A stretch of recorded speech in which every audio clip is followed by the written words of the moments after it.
d'abord comprendre que ce n'est pas au président français de mettre fin à la coopération militaire. Le Niger a déjà écrit pour mettre fin et déjà dénoncer les accords, n'est-ce pas, militaires qui lient le Niger et la France dans le cadre de la coopération militaire.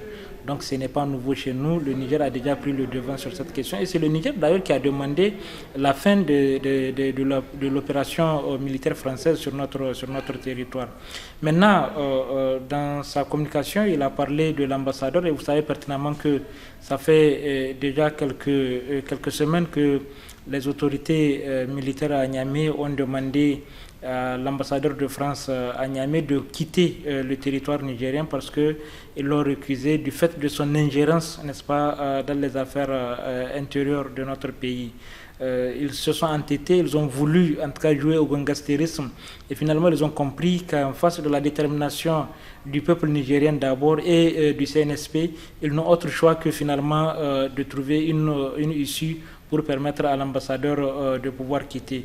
Ils ont annoncé effectivement depuis fort longtemps, les autorités n'attendaient que de voir l'ambassadeur dehors pour pouvoir en tout cas le rapatrier chez eux. Dieu merci.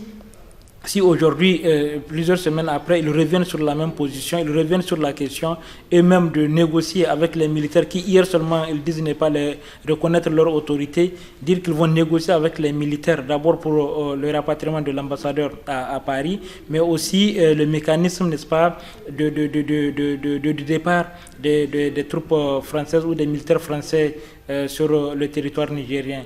Il a annoncé que d'ici la fin de l'année, c'est-à-dire au plus tard au 31 décembre 2023, il ne restera aucun militaire français sur notre territoire. Ça, c'est un ouf de soulagement pour le peuple nigérien. Et je pense que c'est une victoire du peuple nigérien. Le peuple nigérien l'a demandé depuis fort longtemps.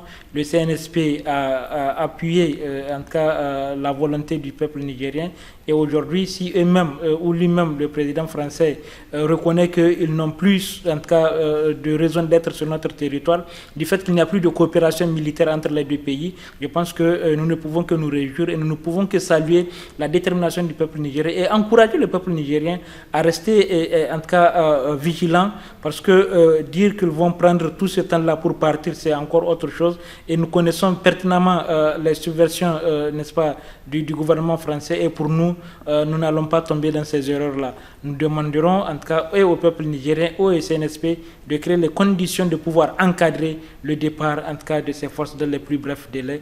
Mais dire que nous allons attendre 3 mois, je pense que c'est aussi, ce n'est pas à eux de nous dicter, n'est-ce pas, la période de pouvoir quitter. Le plus important, nous l'avons dit, il faut qu'ils s'en aillent et ils vont partir. Je ne peux pas déterminer de ce qui pourrait être l'avenir entre ces deux pays, mais je pense qu'aujourd'hui, il faut reconnaître que les choses ne peuvent plus être comme avant. Le peuple nigérien a pris son destin en main.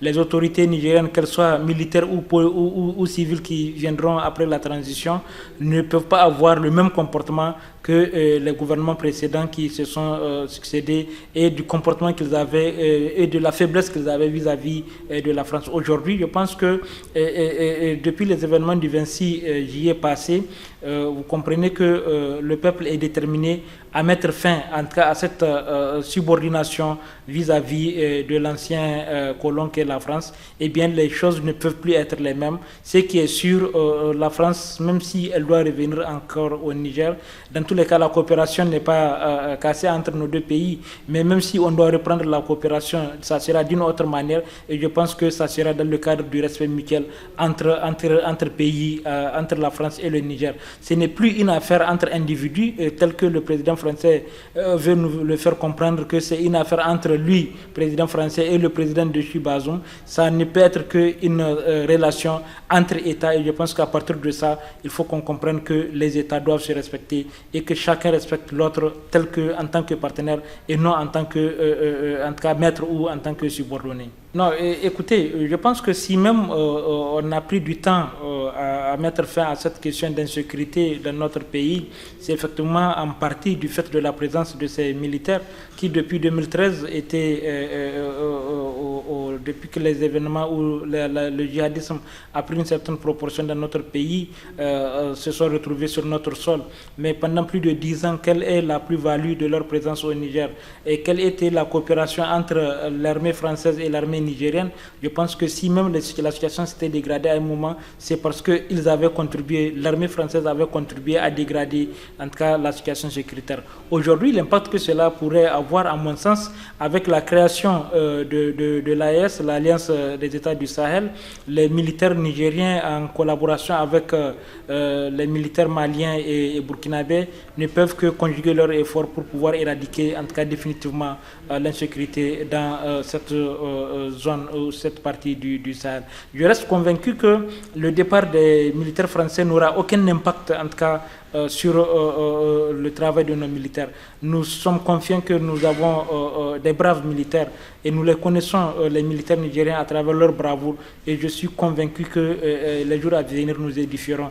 Il est important de comprendre que aujourd'hui, du fait du départ de l'armée française, il faut juste craindre que qu'ils ne reviennent sur une autre forme, de pouvoir en tout cas revenir pour alimenter ou entretenir des relations avec ou créer une rébellion dans notre pays. Dans tous les cas, ils sont à ça. Nous savons que même aujourd'hui, l'insécurité dans la zone de Tillabéri ou dans la zone du Sahel, en partie, c'était entretenu par l'armée française. Sinon, nous nous posons la question de comment ces djihadistes-là sont armés, de comment ils sont entraînés, de comment ils sont ravitaillés, de comment ils arrivent à s'entretenir. Donc toutes ces questions, si nous les posons sur la table, vous comprenez avec nous qu'en partie c'est l'armée française qui est en train d'entretenir cette relation-là. Mais aujourd'hui, je suis convaincu que les militaires nigériens, en collaboration avec les autres, comme je l'ai dit tout à l'heure, prendront leur destin et prendront le destin du peuple africain en main.